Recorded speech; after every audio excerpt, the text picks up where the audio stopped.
नमस्कार दोस्तों, online एसकेएमयू YouTube channel में आप सभी का स्वागत है। और आज के इस वीडियो में बात करने वाले एसकेएमयू यूजी सेमेस्टर 3 जो कि आपका पेपर है हिस्ट्री मेजर पेपर 4 यानी कि शॉर्ट में बोला जाए तो MJ4। तो इसके जो है यूनिट 1 के इंपॉर्टेंट क्वेश्चन आंसर देखने वाले, जो कि शॉर्ट क्वेश्चन और लॉन्ग क्वेश्चन देखने वाले, ठीक है, आंसर सहित देखने वाले यानी कि उत्तर के साथ देखने वाले। तो ये जो है सेशन आपका 23 से 27, ठीक है, 23 से 27 इसके लिए ये सभी क्वेश्चन रहने वाले आपके इंपॉर्टेंट एग्जाम की दृष्टि से। चलिए बिना किसी देरी के सबसे पहले क्वेश्चन पे चलते हैं, यानी कि यूनिट 1 का जो सबसे पहला शॉर्ट क्वेश्चन उस पर चलते हैं। तो सबसे पहला क्वेश्चन है, write a note on the historiography of medieval Indian history, यानी कि मध्यकालीन भारतीय इतिहास के इतिहास लेखन पर जो है संक्षिप्त टिप्पणी लिखे, यानी कि मध्यकालीन भारतीय इतिहास के इतिहास लेखन पर आपको टिप्पणी लिखना है। तो चलिए इसके उत्तर देख लेते हैं। तो मध्यकालीन भारतीय इतिहास का इतिहास लेखन उस प्रक्रिया को कहा जाता है जिसमें इतिहासकारों ने मध्यकालीन भारत की घटनाओं, शासकों, समाज, धर्म, संस्कृति और प्रशासन का अध्ययन एवं वर्णन किया है। इस काल का इतिहास लेखन जो है मुख्य रूप से विभिन्न दृष्टिकोणों से किया गया है, जैसे कि पारंपरिक, धार्मिक, औपनिवेशिक, राष्ट्रवादी और आधुनिक दृष्टिकोण। तो सबसे पहला इसमें आपका पारंपरिक इतिहास लेखन। तो मध्यकालीन काल में इतिहास लेखन का कार्य दरबारी इतिहासकारों, कवियों और विद्वानों द्वारा किया जाता था। इनका उद्देश्य अपने शासकों की वीरता और महानता का वर्णन करना होता था, जैसे मिन्हाज उस सिराज की तबाकत ए नासरी, जियाउद्दीन बर्नी की तारीख ए फिरोज शाही और अमीर खुसरो की रचनाएं जो है प्रमुख है। इसके बाद नीचे देखें तो दूसरा है आपका धार्मिक इतिहास लेखन। इस काल में मुस्लिम इतिहासकारों ने इस्लामी दृष्टिकोण से और हिंदू विद्वानों ने धार्मिक दृष्टि से इतिहास लिखा। इसमें धार्मिक घटनाओं और पंथों पर विशेष ध्यान दिया गया। तीसरा आपका है औपनिवेशिक इतिहास लेखन। ब्रिटिश काल में यूरोपीय इतिहासकारों ने मध्यकालीन भारतीय इतिहास को अपने हितों के अनुसार लिखा। उन्होंने इसे हिंदू काल, मुस्लिम काल और ब्रिटिश काल में बांट दिया, जो बाद में आलोचना का विषय बना, यानी कि चर्चा का विषय बना। नेक्स्ट है राष्ट्रवादी एवं आधुनिक इतिहास लेखन। स्वतंत्रता के बाद भारतीय इतिहासकारों ने इतिहास को भारतीय दृष्टिकोण से देखने का प्रयास किया। उन्होंने शासकों के साथ साथ सामाजिक, आर्थिक और सांस्कृतिक परिवर्तनों पर भी ध्यान केंद्रित किया। आरसी मजूमदार, इरफान हबीब जैसे इतिहासकारों ने वैज्ञानिक और वस्तुनिष्ठ दृष्टिकोण अपनाया। इस प्रकार जो है मध्यकालीन इतिहास लेखन ने समय के साथ विभिन्न दृष्टिकोणों से विकास किया और भारतीय इतिहास की गहरी समझ प्रदान की। नेक्स्ट आपका क्वेश्चन है, describe the sources of medieval Indian history, यानी कि मध्यकालीन भारतीय इतिहास के प्रमुख स्रोतों का वर्णन कीजिए। तो मध्यकालीन भारतीय इतिहास के अध्ययन के लिए अनेक प्रकार के स्रोत उपलब्ध है, जिनसे हमें उस समय की राजनीति, समाज, धर्म, संस्कृति, प्रशासन और अर्थव्यवस्था की जानकारी मिलती है। इन स्रोतों को मुख्य रूप से जो है दो भागों में बांटा जा सकता है। पहला आपका है साहित्यिक स्रोत और दूसरा आपका पुरातात्विक स्रोत, यानी कि दूसरा आपका पुरातात्विक स्रोत है। तो सबसे पहले देखते हैं साहित्यिक स्रोत क्या है। तो साहित्यिक स्रोत ये जो है, यह स्रोत उस समय के इतिहासकारों, कवियों, यात्रियों और विद्वानों द्वारा लिखी गई पुस्तकों से प्राप्त होते हैं। जैसे फारसी ग्रंथ, जो मुस्लिम शासकों के काल में फारसी भाषा में अनेक महत्वपूर्ण ग्रंथ लिखे गए, जैसे मिन्हाज उस सिराज की तबकात ए नासरी, जियाउद्दीन बर्नी की तारीख ए फिरोज शाही और अबुल फजल की आईने ए अकबरी, ठीक है। इसके बाद है संस्कृत और क्षेत्र ग्रंथ में हिंदू विद्वानों ने भी संस्कृत और अन्य भाषाओं में ग्रंथ लिखे, जैसे राज तरंगिणी, यानी कि शॉर्ट में इसको मतलब ब्रैकेट में कलहन, और जो है पृथ्वीराज जरासो, यानी कि चंद बरदाई, ठीक है। नेक्स्ट आपका क्या यहाँ पर विदेशी, नेक्स्ट अभी तो शुरू नहीं हुआ है, यहाँ पे विदेशी यात्रियों के वृत्तांत। इस काल में जो आने वाली यात्रियों जैसे इब्न बतूता, मार्को पोलो और निकोलो कॉन्टी के विवरणों से समाज और शासन व्यवस्था की जानकारी मिलती है। नेक्स्ट आपका जो स्रोत है पुरातात्विक स्रोत। इन स्रोतों में शिलालेख, सिक्के, स्थापत्य कला, मकबरे, किले और मस्जिदें जो है इसमें शामिल है। किसमें? तो पुरातात्विक स्रोत में। शिलालेख जो है शासन की घोषणाओं और उपलब्धियों का वर्णन करते हैं। सिक्के जो है शासकों के शासनकाल, धर्म और अर्थव्यवस्था की जानकारी देते हैं। स्थापत्य कला से उस समय की कला, संस्कृति और तकनीकी विकास का ज्ञान होता है। इन सभी स्रोतों से मिलकर जो है मध्यकालीन भारत का इतिहास जो है सजीव रूप में सामने आता है, ठीक है। नेक्स्ट क्वेश्चन है आपका, explain the establishment of Turkish rule in India, यानी कि भारत में तुर्क शासन की स्थापना की व्याख्या कीजिए। तो भारत में तुर्क शासन की स्थापना जो है 12वीं शताब्दी के अंत में हुई। इसका प्रारंभ जो है मोहम्मद गौरी के विजय से माना जाता है। तुर्कों ने भारत में राजनीतिक एकता और केंद्रीकृत शासन की नींव रखी, जो आगे चलकर दिल्ली सल्तनत के रूप में विकसित हुई। प्रारंभिक पृष्ठभूमि, पहला आपका क्या है, प्रारंभिक पृष्ठभूमि इसमें। तो महमूद गजनवी ने 1000 से 1027 के बीच भारत पर 17 बार आक्रमण किया, परंतु वह अस्थायी शासन स्थापित नहीं कर सका। उसके बाद मोहम्मद गौरी ने भारत में अस्थायी सत्ता स्थापित करने की दिशा में जो है कदम बढ़ाया। दूसरा आपका है तराइन का प्रथम युद्ध। यह युद्ध जो है मोहम्मद गौरी और पृथ्वीराज चौहान के बीच लड़ा गया। इस युद्ध में जो है पृथ्वीराज चौहान ने गौरी को जो है पराजित किया, यानी कि गौरी को जो है हरा दिया। ठीक है, नेक्स्ट आपका क्या है इसमें, तराइन का द्वितीय युद्ध। गौरी ने एक वर्ष बाद फिर आक्रमण किया और पृथ्वीराज चौहान को हराकर दिल्ली और अजमेर पर अधिकार कर लिया। इस युद्ध को भारत में तुर्क शासन की शुरुआत माना जाता है। अगला आपका क्या है, कुतुबुद्दीन ऐबक की भूमिका, यानी कि इसका जो क्या भूमिका है इसमें यह आपको बताना है। तो मोहम्मद गौरी की मृत्यु के बाद उसका सेनापति कुतुबुद्दीन ऐबक दिल्ली का शासक बना। उसने 1206 ईस्वी में दिल्ली सल्तनत की स्थापना की और ममलुक वंश का पहला सुल्तान बना। शासन की विशेषता, तुर्क शासन ने भारत में नई प्रशासनिक प्रणाली, सेना संगठन और इस्लामी संस्कृति का प्रभाव स्थापित किया। यह शासन भारतीय मध्यकालीन इतिहास की नई शुरुआत थी। नेक्स्ट क्वेश्चन है, write a short note on the Mamluk dynasty, यानी कि ममलुक वंश पर जो आपको संक्षिप्त टिप्पणी लिखना है या फिर संक्षिप्त टिप्पणी लिखिए। तो ममलुक वंश को दिल्ली सल्तनत का प्रथम वंश कहा जाता है। इस वंश की स्थापना 1206 ईस्वी में कुतुबुद्दीन ऐबक ने की थी। ममलूक शब्द का अर्थ होता है गुलाम या फिर दास। इस वंश के संस्थापक कुतुबुद्दीन ऐबक ने स्वयं भी एक दास रह चुके थे, इसलिए इसे गुलाम वंश भी कहा जाता है, यानी कि स्लेव डायनेस्टी भी कहा जाता है। इसके जो टिप्पणी लिख रहे हैं तो सबसे पहले देखेंगे कुतुबुद्दीन ऐबक के बारे में। तो कुतुबुद्दीन ऐबक जो है मोहम्मद गौरी का सेनापति था। गौरी की मृत्यु के बाद उसने दिल्ली की गद्दी संभाली। उसने लाहौर को अपनी राजधानी बनाया। ऐबक ने प्रशासनिक व्यवस्था को संगठित किया और कई मस्जिदों का निर्माण कराया, जिनमें कुब्बत उल इस्लाम मस्जिद प्रमुख थे। उसने जो है कुतुब मीनार का निर्माण आरंभ कराया। वह खेलते समय घायल होकर जो है 1210 ईस्वी में मर गया। ठीक है, कब मर गया, तो 1210 ईस्वी में मर गया। नेक्स्ट है आपका इल्तुतमिश। इल्तुतमिश को ममलूक वंश का वास्तविक संस्थापक कहा जाता है। उसने दिल्ली को राजधानी बनाया और पूरे भारत पर अपना नियंत्रण स्थापित किया। उसने मुद्रा प्रणाली को व्यवस्थित किया और इक्ता प्रथा को लागू किया। इल्तुतमिश ने तुर्क अमीरों का एक समूह 40 बनाया, यानी कि तुर्कान ए छालगानी। ठीक है, छालगानी है। ठीक है, नेक्स्ट है आपका रजिया सुल्तान।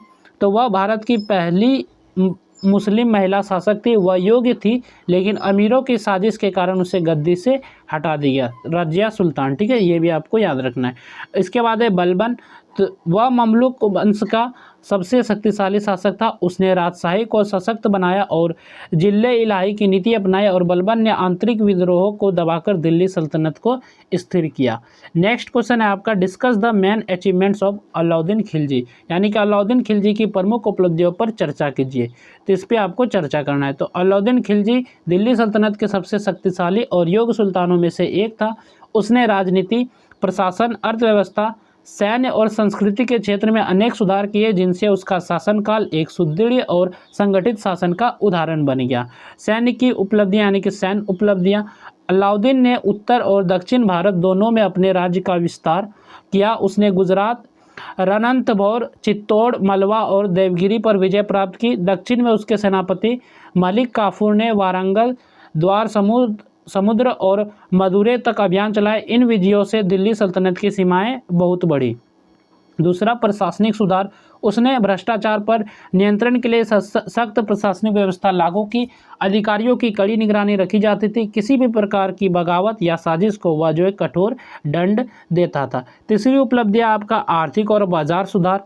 अलाउद्दीन ने जनता पर नियंत्रण बनाए रखने और सेना को अस्थायी रखने के लिए आर्थिक सुधार किए। उसने कीमत नियंत्रण नीति लागू की, जिससे वस्तुओं के मूल्य तय कर दिए गए और दिल्ली में जो है बाजार नियंत्रण प्रणाली बनाई गई। अनाज, कपड़ा, घोड़े, दास और अनाज के बाजार अलग अलग थे। उसने सेना के वेतन तय किए और नियमित भुगतान की व्यवस्था की। चौथी उपलब्धि आपका धार्मिक नीति। वह एक शक्तिशाली और व्यवहारिक शासक था। उसने धार्मिक सहिष्णुता नहीं दिखाई, परंतु वह धर्म के नाम पर राजनीति नहीं करता था। नेक्स्ट आपका क्या है उपलब्धियां, वास्तुकला क्षेत्र में योगदान। उसने अलाई दरवाजा और सीरी किला जैसे महत्वपूर्ण निर्माण कराए। नेक्स्ट आपका यहाँ से क्या तो लॉन्ग क्वेश्चन है, ठीक है। यूनिट 1 के जो इंपॉर्टेंट लॉन्ग क्वेश्चन हो सकते हैं एमजे फॉर हिस्ट्री के, तो इसी के बारे में बात करने वाले, जो कि आपका एसकेएमयू सेमेस्टर 3 के लिए ये वीडियो रहने वाला है, ठीक है। तो इसमें सबसे पहला जो लॉन्ग क्वेश्चन है आपका, critically evaluate the sources and historiography of medieval Indian history, यानी कि मध्यकालीन भारतीय इतिहास के स्रोतों और इतिहास लेखन का समालोचनात्मक विश्लेषण कीजिए। तो स्रोत और इतिहास लेखन का दोनों का मतलब कि स्रोत और इतिहास लेखन पे आपको विश्लेषण करना है। तो मध्यकालीन भारत इतिहास का अध्ययन जो है उसके स्रोतों और इतिहास लेखन के माध्यम से किया जाता है। यह काल लगभग 1206 ईस्वी से 1707 ईस्वी तक माना जाता है। इस समय भारत में अनेक शासक, राज्य और संस्कृतियां विकसित हुई, जिनका विवरण हमें विभिन्न स्रोतों से प्राप्त होता है। इतिहास लेखन का अर्थ है इतिहास को लिखने की प्रक्रिया और उसकी व्याख्या। ये आपका जो अर्थ है इतिहास लेखन का। तो मध्यकालीन इतिहास के प्रमुख स्रोत, तो मध्यकालीन भारत के इतिहास को समझने के लिए हमारे पास दो प्रकार के स्रोत है, साहित्यिक स्रोत और दूसरा आपका पुरातात्विक स्रोत है, ठीक है। तो सबसे पहले साहित्यिक स्रोत देखते हैं। तो इस काल में इतिहास लेखन का प्रमुख माध्यम दरबारी इतिहासकारों, कवियों और विदेशी यात्राओं के वृत्तांत था। इस फारसी ग्रंथ, जैसे कि मुस्लिम शासन के समय फारसी भाषा में अनेक ग्रंथ लिखे गए। इनमें मिन्हाज उस सिराज की तबकात ए नासरी, जियाउद्दीन बर्नी की तारीख ए फिरोज शाही और अबुल फजल की आइन ए अकबरी प्रमुख है। इसके बाद संस्कृत और क्षेत्रीय ग्रंथ, कल्हन की राज तरंगनी और चंद बरदाई की पृथ्वीराज रासो इस काल के जो महत्वपूर्ण ग्रंथ है, कौन से, संस्कृत और क्षेत्रीय ग्रंथ में, यानी कि संस्कृत के। इसके बाद है विदेशी यात्रियों के वृत्तांत, यानी कि Ibn Battuta, Marco Polo, Niccolo Conti और अब्दुल रज्जाक जैसे यात्रियों ने उस समय की सामाजिक, आर्थिक और प्रशासनिक स्थिति का सजीव चित्रण किया। दूसरा आपका है पुरातात्विक स्रोत। इसमें जो शिलालेख, ताम्रपत्र, सिक्के, स्थापत्य कला, मकबरे, मस्जिदें और किले आते हैं। शिलालेख शासकों की नीतियों और अभियानों का प्रमाण देते हैं। सिक्के शासनकाल, धर्म और आर्थिक स्थिति का ज्ञान कराते हैं। स्थापत्य कला उस समय की तकनीकी, कलात्मक और संस्कृति प्रगति को दर्शाती है। मध्यकालीन इतिहास का इतिहास लेखन, ठीक है। दूसरा इसमें दो क्वेश्चन था, तो मध्यकालीन इतिहास का इतिहास लेखन। तो मध्यकालीन इतिहास लेखन को विभिन्न दृष्टिकोण में बांटा गया है। सबसे पहले आपका है पारंपरिक दृष्टिकोण। दरबारी इतिहासकारों ने अपने शासकों की वीरता और उपलब्धियों को बढ़ा चढ़ाकर लिखा। दूसरा धार्मिक दृष्टिकोण। मुस्लिम इतिहासकारों ने इस्लामी दृष्टि से और हिंदू विद्वानों ने धार्मिक दृष्टि से घटनाओं को जो है व्याख्यात किया, यानी कि इसको चर्चा किया, व्याख्या किया। उसके बाद है औपनिवेशिक दृष्टिकोण। अंग्रेज इतिहासकारों ने भारत के इतिहास को हिंदू काल, मुस्लिम काल और ब्रिटिश काल में बांट दिए। इसके बाद है राष्ट्रवादी दृष्टिकोण। स्वतंत्रता के बाद भारतीय इतिहासकारों ने भारत दृष्टिकोण से इतिहास लिखा। इसके बाद है मार्क्सवादी दृष्टिकोण। इरफान हबीब जैसे इतिहासकारों ने आर्थिक और सामाजिक संरचना को केंद्र में रखा। इन स्रोतों और दृष्टिकोण के माध्यम से मध्यकालीन भारतीय इतिहास का वैज्ञानिक और संतुलित अध्ययन संभव हुआ। नेक्स्ट आपका लॉन्ग क्वेश्चन है, examine the establishment, administration and achievements of the Mamluk dynasty, यानी कि ममलुक वंश की स्थापना, प्रशासन एवं उपलब्धियों की विवेचना कीजिए। तो ये आपका लॉन्ग क्वेश्चन है। ममलुक वंश दिल्ली सल्तनत का प्रथम वंश था। ममलुक शब्द का अर्थ होता है गुलाम या दास। इस वंश की स्थापना जो कुतुबुद्दीन ऐबक ने की थी, जो मूल रूप से मोहम्मद गौरी का दास और सेनापति था। ममलुक वंश के शासकों ने भारत में तुर्क शासन की ठोस नींव रखी और केंद्रीकृत शासन प्रणाली की शुरुआत की। ममलुक वंश की स्थापना देख लेते हैं सबसे पहले। तो ममलुक वंश की स्थापना, तो मोहम्मद गौरी की मृत्यु के बाद उसका विश्वसनीय दास कुतुबुद्दीन ऐबक दिल्ली का शासक बना। उसने स्वतंत्र रूप से शासन किया और इस प्रकार भारत में तुर्क शासन की औपचारिक शुरुआत हुई। ऐबक ने लाहौर को अपनी राजधानी बनाया। प्रमुख शासन और उनकी नीतियाँ। पहले आपका कुतुबुद्दीन ऐबक ने प्रशासन को संगठित किया और कुव्वत उल इस्लाम मस्जिद तथा कुतुब मीनार का निर्माण प्रारंभ किया। वह दानशील था, इसलिए उसे लाख बख्श कहा जाता था। दूसरा इल्तुतमिश, यानी कि उसे ममलुक वंश का वास्तविक संस्थापक कहा जाता है। उसने दिल्ली को राजधानी बनाया, इक्ता प्रथा लागू की और तुर्क अमीरों का समूह 40 बनाया। इल्तुतमिश ने मुद्रा प्रणाली को व्यवस्थित किया और मंगोलों के आक्रमण से राज्य की रक्षा की। उसने खलीफा से मान्यता प्राप्त कर अपनी सत्ता को वैध बनाया। इसके बाद रजिया सुल्तान। वह भारत की पहली मुस्लिम महिला शासक थी।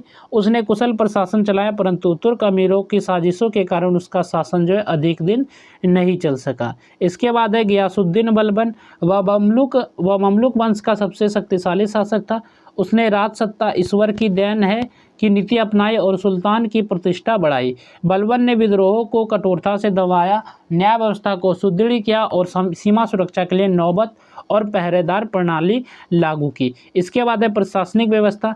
तो ममलुक शासकों ने एक केंद्रीकृत शासन प्रणाली विकसित की। सुल्तान के अधीन वजीर, कोषाध्यक्ष, सेनापति और न्यायाधीश जैसे अधिकारी कार्य करते थे।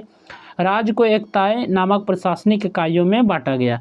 इसके बाद देख लेते उपलब्धियां। तो इस वंश ने राजनीतिक, यानी कौन सा वंश, तो ये क्वेश्चन चल रहा है ममलुक वंश का। तो ममलुक वंश ने जो है राजनीतिक स्थिरता, प्रशासनिक सुधार और सांस्कृतिक एकता की नींव रखी। तुर्क शासन के तहत भारत में नई स्थापत्य शैली, सिक्का प्रणाली और शाही अनुशासन की शुरुआत हुई। नेक्स्ट क्वेश्चन है describe in detail the economic and market reforms of Alauddin Khilji, यानी कि अलाउद्दीन खिलजी के आर्थिक एवं बाजार सुधारों का विस्तार पूर्वक वर्णन कीजिए। तो अलाउद्दीन खिलजी दिल्ली सल्तनत का दूसरा और सबसे सक्षम खिलजी शासक था। उसने प्रशासन और आर्थिक क्षेत्र में अनेक सुधार किए, जिनका उद्देश्य था राज्य को सशक्त बनाना, सेना को नियंत्रित रखना और जनता पर नियंत्रण बनाए रखना। उसके आर्थिक और बाजार सुधार उस समय के लिए अत्यंत प्रभावशाली थे। आर्थिक सुधारों का उद्देश्य, अलाउद्दीन खिलजी के सुधारों का मुख्य उद्देश्य था सेना को अस्थायी और अनुशासित बनाए रखना, बाजार में वस्तुओं के मूल्य को नियंत्रित करना, यानी कि मूल्य को जो है बैलेंस करके रखना। इसके बाद है सैनिकों को उचित वेतन देना ताकि विद्रोह की संभावना ना रहे, और जनता से अधिक कर वसूल कर राज्य को आर्थिक रूप से मजबूत बनाना। इसके बाद है कर व्यवस्था में सुधार। अलाउद्दीन ने कृषि भूमि का सर्वेक्षण कराया और भूमि कर की दर भूमि उपज का लगभग आधा भाग निर्धारित की। उसने कर संग्रह में बिचौलियों को हटाकर सीधे राज्य के नियंत्रण में लिया और गांव में मुखिया और पटवारी की नियुक्ति की गई ताकि कर वसूली में पारदर्शिता रहे। इसके बाद है बाजार सुधार में, अलाउद्दीन ने दिल्ली में 4 प्रमुख बाजार स्थापित किए। जैसे पहला आपका अन्य बाजार, अनाज और खाद्य पदार्थों के लिए। दूसरा कपड़ा बाजार, कपड़े, दास और पशुओं को बिक्री के लिए। घोड़ा बाजार, सेना के घोड़ों की खरीद के लिए। इसके बाद है कीमती वस्तुओं का बाजार, यानी कि आभूषण और विलासिता की वस्तुओं के लिए। इसके बाद है मूल्य नियंत्रण नीति। उसने प्रत्येक वस्तु की अधिकतम कीमत तय की। किसी व्यापारी को उससे अधिक दाम पर बिक्री की अनुमति नहीं थी। सभी व्यापारियों का पंजीकरण कराया गया और उन पर नज़र रखने के लिए विशेष अधिकारी साहना ए मंडी की नियुक्ति की गई। इसके बाद है भंडारण और आपूर्ति व्यवस्था। अकाल या कमी की स्थिति में मूल्य वृद्धि ना हो, इसके लिए सरकारी गोदामों में अनाज का भंडारण किया गया। अनाज की आपूर्ति नियमित रखने के लिए गांव से दिल्ली तक परिवहन व्यवस्था विकसित की गई। इसके बाद है दंड और निगरानी प्रणाली। यदि कोई व्यापारी धोखाधड़ी करता या मूल्य से अधिक दाम लेता तो उसे कठोर दंड दिया जाता। अधिकारियों की भी सख्त निगरानी होती थी। इन सुधारों के परिणाम स्वरूप वस्तुओं की कीमतें स्थिर रही, सैनिकों का जीवन स्तर बेहतर हुआ और राज्य आर्थिक रूप से मजबूत बना। नेक्स्ट क्वेश्चन है discuss the military and administrative policies of Alauddin Khilji. Alauddin Khilji की सैन्य और प्रशासनिक नीतियों पर चर्चा कीजिए। अलाउद्दीन खिलजी दिल्ली सल्तनत का सबसे शक्तिशाली और संगठित शासक था। उसने शासन को स्थिर, मजबूत और अनुशासित बनाने के लिए कई सैन्य और प्रशासनिक नीतियां अपनाई। उसकी नीतियां इतनी प्रभावी थी कि दिल्ली सल्तनत कई वर्षों तक आंतरिक और बाहरी खतरों से सुरक्षित रही। सबसे पहले देख लेते हैं सैन्य नीति। तो अलाउद्दीन खिलजी का मानना था कि एक सशक्त सेना ही राज्य की सुरक्षा की गारंटी है। अस्थायी सेना की स्थापना, उसने एक बड़ी अस्थायी सेना तैयार की। सैनिकों को सीधे राज्य से वेतन मिलता था ताकि वे किसी सामंत या सरदार पर निर्भर ना रहे। दूसरा आपका वेतन व्यवस्था। सैनिकों का वेतन नकद में दिया जाता था ताकि उनकी वफादारी बनी रही। डाग और चेहरा प्रणाली, यानी कि चेहरा प्रणाली। सेना की गुणवत्ता बनाए रखने के लिए उसने घोड़ों पर डाग यानी कि मुहर लगाई और सैनिकों का चेहरा यानी कि चेहरा पहचान दर्ज किया। इससे जाली नामों और भ्रष्टाचार पर नियंत्रण हुआ। इसके बाद है आपका सीमाओं की सुरक्षा। मंगोलों के बार बार आक्रमणों से बचाव के लिए उसने सीमांत क्षेत्रों में सुरक्षा व्यवस्था को मजबूत किया और नई छावनियां स्थापित की। इसके बाद सैन्य अनुशासन। सेना में कठोर अनुशासन लागू किया गया। विद्रोह या अनुशासनहीनता पर कठोर दंड दिया जाता था। इसके बाद सैन्य नीति तो देख ले, आप देखते हैं प्रशासनिक नीति। अलाउद्दीन खिलजी ने शासन व्यवस्था को पूर्णतः केंद्रीकृत किया ताकि सुल्तान की शक्ति सर्वोच्च बनी रही। सुल्तान की शक्ति, उसने कहा कि राज्य के सभी कार्य सुल्तान की इच्छा पर निर्भर है। उसने अमीरों की शक्ति को सीमित किया और दरबारी साजिशों को समाप्त किया। इसके बाद अधिकारियों पर नियंत्रण, उसने प्रत्येक अधिकारी की निगरानी के लिए जासूसों की नियुक्ति की। किसी भी प्रकार की रिश्वत या भ्रष्टाचार पर कठोर दंड दिया जाता था। राजस्व प्रणाली, उसने भूमि का सर्वेक्षण कर भूमि कर की दर निर्धारित की। कर की दर जो है लगभग आधी उपज तय की गई और सीधे राज्य द्वारा वसूली की जाती थी। कानून और व्यवस्था, प्रशासन में कानून का सख्त पालन किया जाता था। चोर, डाकू और विद्रोही को सख्त सजा दी जाती थी। धार्मिक नीति, उसने धार्मिक नेताओं के हस्तक्षेप को सीमित किया और धर्म को जो है राजनीति से अलग रखा।